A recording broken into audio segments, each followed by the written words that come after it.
Fernando Frank es ingeniero agrónomo, apoya el trabajo de las y los agricultores familiares en la zona de Valle del Conlara, en la provincia de San Luis.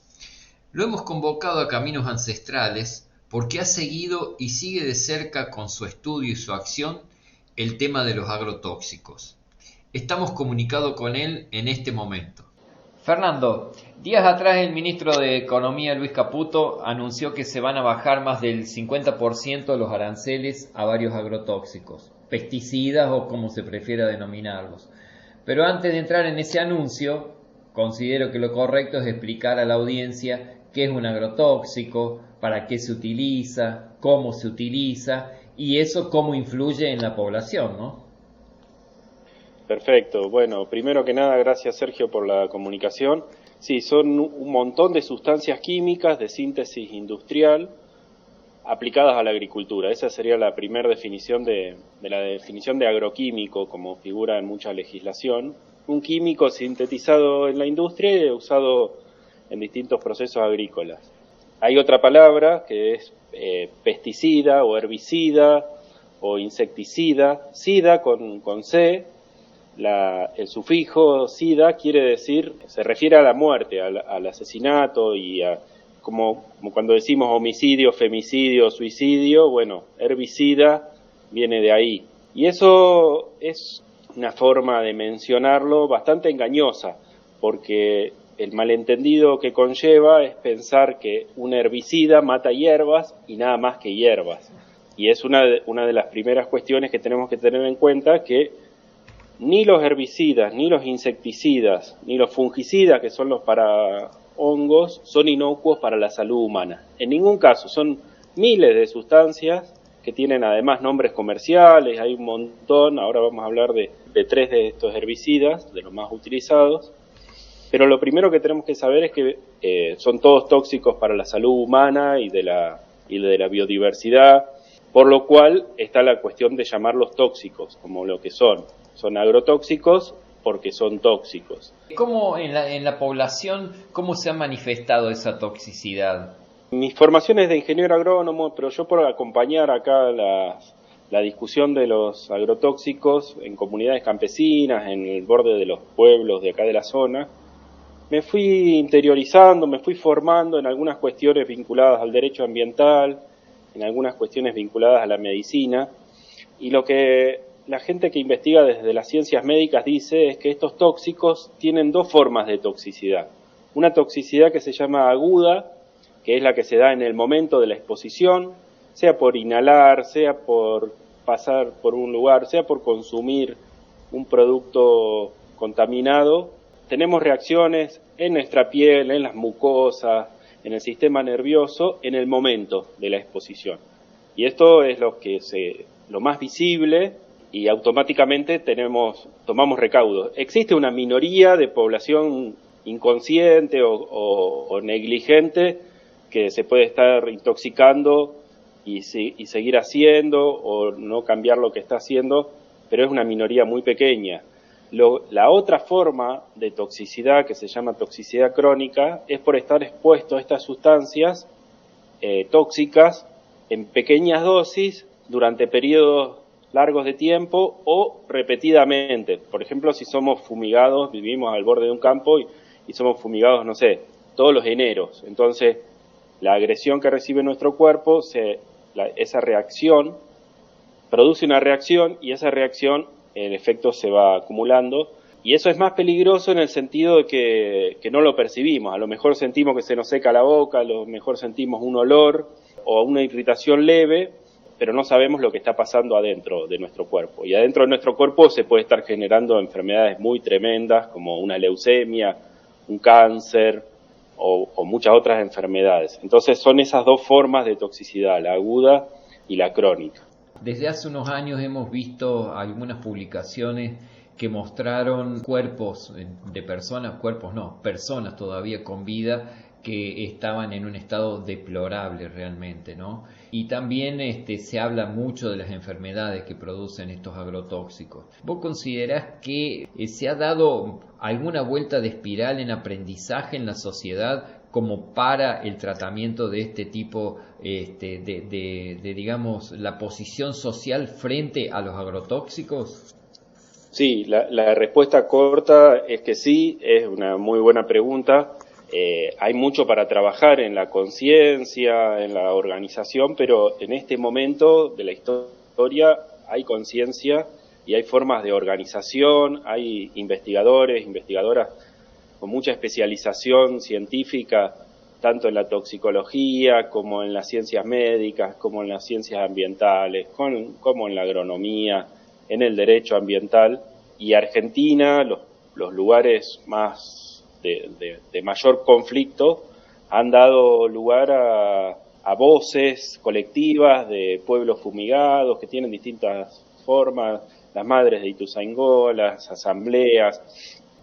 Hay varias vías por las que un agrotóxico puede llegar a nuestro cuerpo. Una primera es las personas que trabajan en la aplicación, que manipulan los productos puros, que tienen una peligrosidad mucho mayor, porque por su uso cotidiano, por manipularlos de forma pura, por estar expuestos, tienen que usar todas las medidas de seguridad máximas, que en general es muy raro de ver y es un problema. Esa es una forma de exposición. La otra forma de exposición es por vivir cerca de un campo donde se aplican estos agrotóxicos todo el tiempo, o en la temporada de verano, o en la temporada de otoño y primavera, cuando se preparan los cultivos y demás. Y otra que es por consumirlos en el agua de bebida, en el agua potable, o con los alimentos, sobre todo frutas y verduras. Cuando son estudiados muchas veces tienen valores muy peligrosamente altos. Ahí hay una cuestión conceptual del derecho y de pensamiento, digamos, que es la diferencia entre daño y riesgo. Una cosa es probar o sufrir un daño, y otra cosa es exponerse a un riesgo.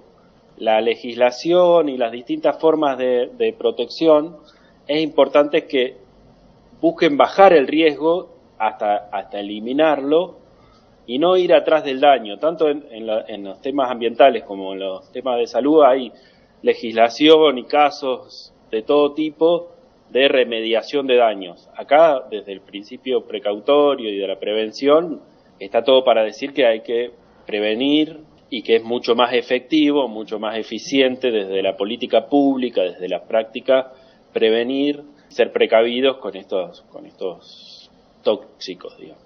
Y a propósito, en la cuestión de bajar los riesgos, para la aplicación de los agrotóxicos o los fitosanitarios, ¿viste? Como prefieren designarlo aquellos que lucran con la utilización, hay que seguir un protocolo en el cual los ingenieros agrónomos juegan un papel esencial para la dosificación.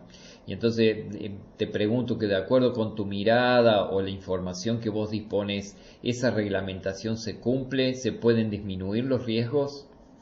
Mira, es un tema bien delicado y complejo. En principio, la respuesta a esta pregunta es que no se hacen los controles suficientes. Somos un país federal que en muchas materias la legislación tiene leyes de presupuestos mínimos que marcan un piso para que las provincias, en todo caso, protejan por encima de esos mínimos. Tenemos ley de glaciares, ley de bosque nativo, son de presupuestos mínimos que son del artículo 41 de la Constitución Nacional, la Ley General de Ambiente y las leyes que reglamentan la Ley General y la Constitución. De agroquímico no existe, es un primer problema. Y las provincias, algunas protegen más, como el caso de San Luis, que tiene distancia de periurbano, una ley de 2016 de 1.500 metros, es la que más distancia tiene y ha sido usada como base para proyectos de ley de otras provincias, pero hay provincias intermedias como La Pampa que tiene 500 metros, y otras provincias que tienen 100 o en algunos casos 0, no está legislado. Y eso es la ley, que sabemos que a veces hay una distancia grande entre lo que pasa en el campo, donde nadie nos ve y algunos hacen lo que quieren y no registran la ley, simplemente dicen acá nadie me va a ver y puedo hacer cualquier cosa, desde una visión de mi campo es mi propiedad, entonces puedo hacer cualquier cosa, y bueno, eso lleva a que se hagan cosas incorrectas, como aplicar preventivamente productos, aplicar de más, aplicar en condiciones, no sé, muchas veces algo que pasa muchas veces es que los productores no tienen la maquinaria propia, entonces la contratan, entonces cuando llega la persona que va a hacer la aplicación, la persona ya tiene planificada 2, 3 aplicaciones más en otra zona, en la misma zona, entonces no puede esperar que pare el viento, por ejemplo. Claro. Entonces aplica igual y el producto se vuela. La deriva que le llaman a eso. Claro, eso le llaman la deriva primaria. No está regulado todo lo que debería estar regulado tratándose de sustancias químicas. Y después, aunque se haga esta receta fitosanitaria con la firma de un profesional y se aplique, los productos químicos son estables, son tóxicos, como venimos diciendo, entonces tampoco es que nos garantizan demasiada seguridad en términos de prevención, como hablábamos antes. Se podría regular y restringir muchísimo más y creo que sería importante avanzar en ese sentido. De todo modo está regulado, pero ni siquiera con esos presupuestos básicos de lo que hablaste se está cumpliendo. Es decir, no hay auditoría de eso por parte del Estado. Claro, y en el conflicto a partir de los anuncios de esta reducción de aranceles y demás, leíamos una nota de Anabel Pomar, que es una periodista especializada de la revista de La Vaca, de la revista MU, de la editorial La Vaca, del colectivo editorial, donde se hacía mención a algunas cuestiones de derrames y demás, y está entrevistado Sousa Casadiño, un ingeniero agrónomo de la UBA, que habla de una cuestión que por ahí es bastante técnica, pero que me parece que viene al caso, que es el desvío de uso. El SENASA aprueba el uso de un determinado agroquímico para un determinado cultivo, como por ejemplo, qué sé yo, usar para matar hormigas determinado químico. Ese es el uso aprobado y regulado. Lo que está prohibido, pero que muchas veces se hace, es ir y comprar y tenerlo en el galpón y usarlo en otro cultivo. Y ese desvío de uso puede llevar un montón de problemas, sobre todo cuando se usa en otra cosa que también es técnica, que es el periodo de carencia, que es, por ejemplo, echar sobre un cultivo de manzana con una distancia en tiempo suficientemente larga para reducir la probabilidad de que el tóxico quede en el producto. No es lo mismo, hay muchas cosas que obviamente está prohibido fumigar el día anterior o las semanas anteriores a la cosecha, por ejemplo. Claro. Ese tipo de cosas se podrían controlar más. En un momento la provincia de Córdoba se empezó a hacer, y la trazabilidad, decir, bueno, un producto que se detecta en un mercado central que está altísimo en un tóxico o con un desvío de uso que tiene la presencia de un tóxico que no está permitido para ese cultivo, ¿qué hacemos con eso? Lo más fácil, pero que no tiene ningún sentido, es agarrársela con el que acaba de comprarlo y lo está vendiendo, pero esa persona no tiene un laboratorio para saber si lo hace.